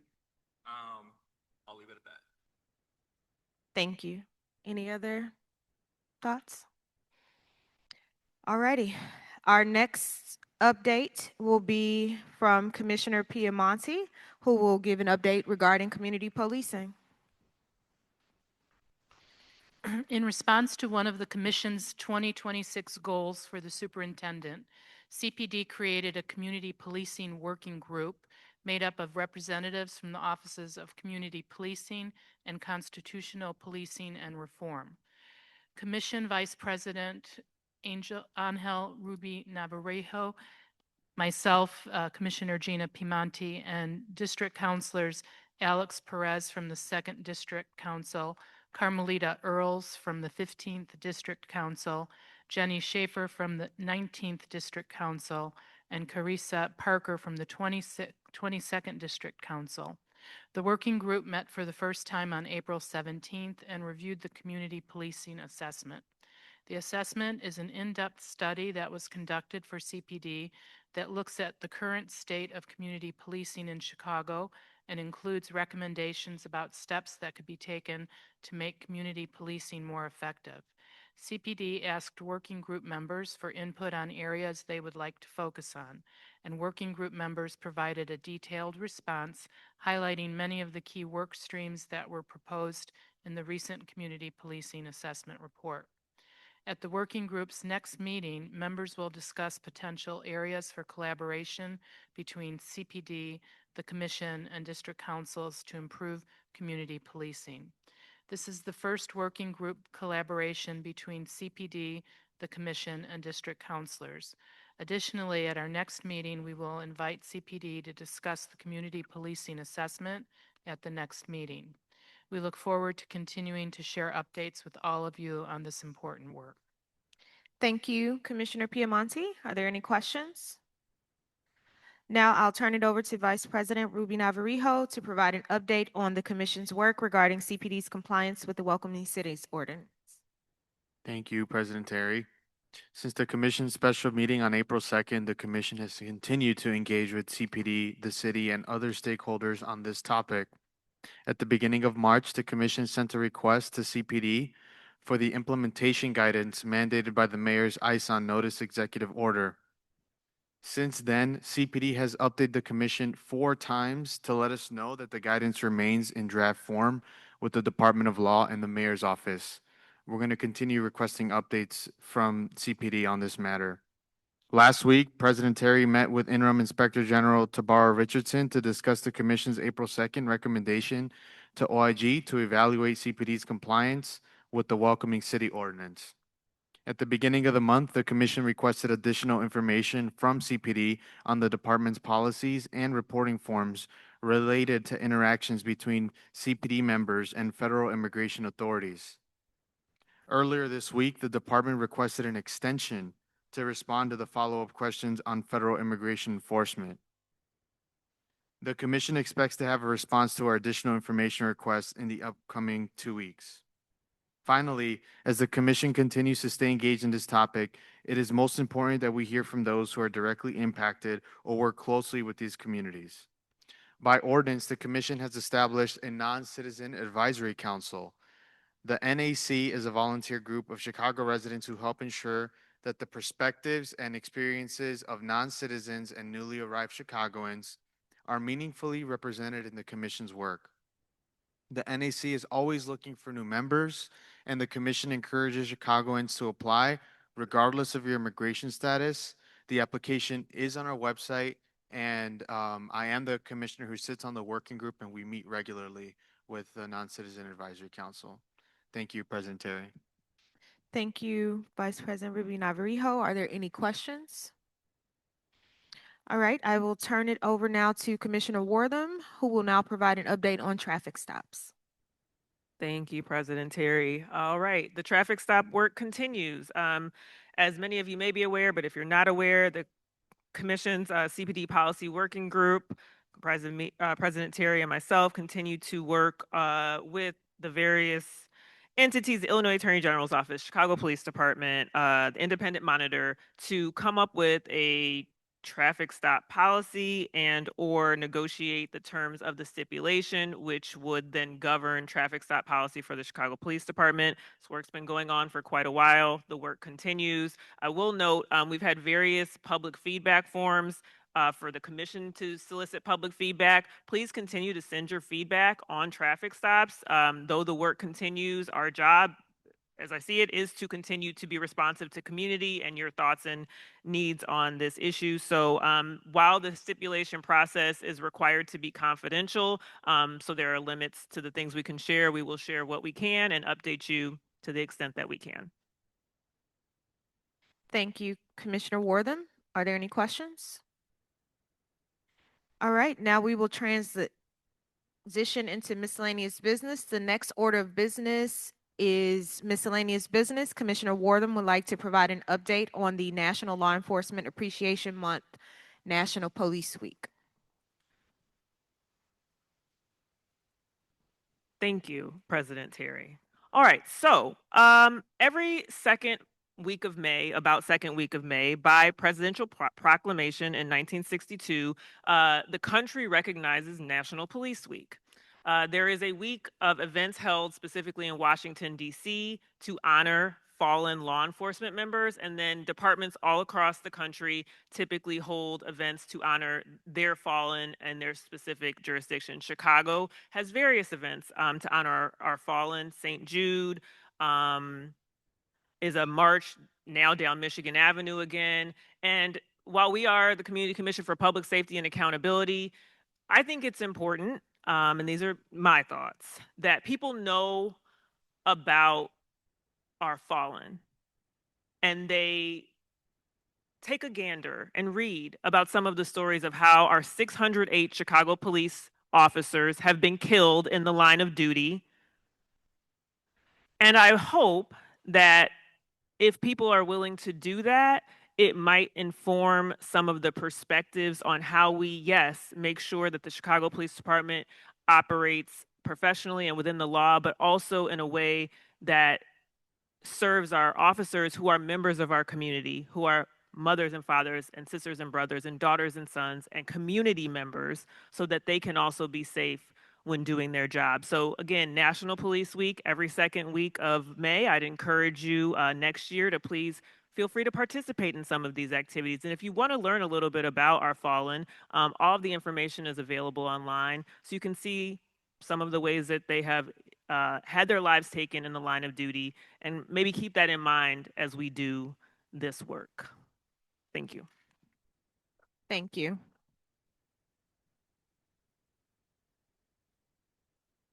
So before we close today's meeting, we want to give Commissioners Gottlieb and Minor an opportunity to share some closing remarks. Both commissioners' terms expire on June 23rd of this year. So this will be their last commission meeting, and so we want to allow them some time, a few minutes before we adjourn, to share. Okay. Thank you, President Terry. So just to start, it has been an honor to serve as a commissioner for CCPSA. While it has been the most challenging professional experience I've had to date, I'm deeply grateful to have had the opportunity to serve in this role and to work towards better policing, an issue I've been dedicated to both personally and professionally for my entire career. I must thank the GAPA Coalition and Carper for doing the hard work over several years that led to the creation of this commission, the District Council Nominating Committee for nominating me for this position, and Mayor Johnson and City Council for approving my appointment. This is the most important thing that I'll say this evening. I want to thank each and every community member who has traveled to these meetings, prepared moving public comments, and had the courage to share their experiences. Some of you come regularly and continue to push us on issues that need change. I want you all to know that I've listened to every single comment, and while you do not hear responses from the commission, I've taken those comments in and they have shaped my work and continue to educate me on the state of policing in Chicago. Thank you so much for your work. As the commission endures, it's critical that as an institution, it does more to demonstrate that it clearly values community members and district councilors that ask it to do more. Throughout my tenure, I've always been guided by a clear understanding of why CCPSA exists, and I believe it should be restated.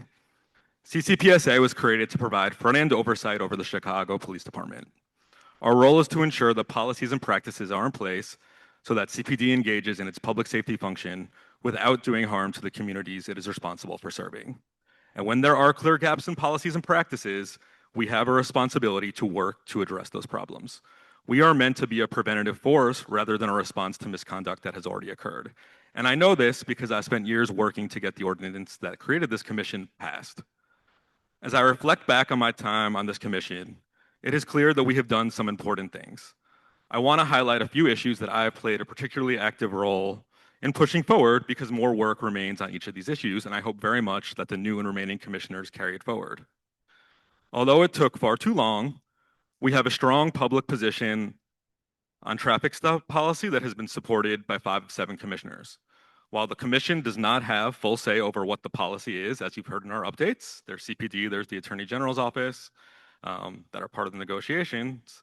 It's critical that, in my view, that the commission does not waver significantly from its public position, which substantially restricts low-level stops and consent searches, both of which are evidence-informed changes. On the issue of alleged collaboration between CPD and ICE, we have asked the Inspector General to conduct an audit to assess whether CPD has complied with the Welcoming City Ordinance. This is an important step, but it should be the beginning, not the end of the Commission's work. As an Illinois court recently ruled, police departments are responsible for conducting investigations into alleged criminal behavior by ICE officers. Yet currently, there are no clear guidelines on how CPD will conduct these investigations, nor how they will share information with the state's attorney's office. Rather than continuing to wait for the city to draft a policy, the commission should be proactively weighing in on what that policy should look like. Finally, on the issue of use of force, the commission has begun to take some important steps. One of our goals for the year was for CPD to do work to better understand the alarming increases in use of force and firearm pointing and to make that work public. And 5 of 7 commissioners, as you heard today, have sent a letter recommending that CPD take a look at its firearm pointing directive and look at other major cities that provide more clarity and restrictions on when officers can point a firearm at someone. If adopted and implemented effectively, these changes would likely reduce the use of firearms against unarmed community members who make up by far significantly the most common people who actually end up having a firearm pointed at them. It's about 2/3. And ultimately, that's where this use of force work should go. At a certain point, it's no longer sufficient to focus on checking off requirements in the consent decree. There must be a clear expectation that outcomes and behaviors change. There would be no need for a court-enforced consent decree if issues with CPD policy and training had not translated into constitutional violations and excessive uses of force. Ultimately, I know many community members who fought for the creation of the commission are disappointed in the commission. I certainly understand that, and to be honest, I share some of those concerns. However, the commission will not make the changes that many of you have been hoping for without your continued engagement and advocacy. Continue to push the commission. I hope you continue to fight for the change we need, and I hope the next commissioners are effective at bringing about that change. Thank you. Thank you. Commissioner Minor?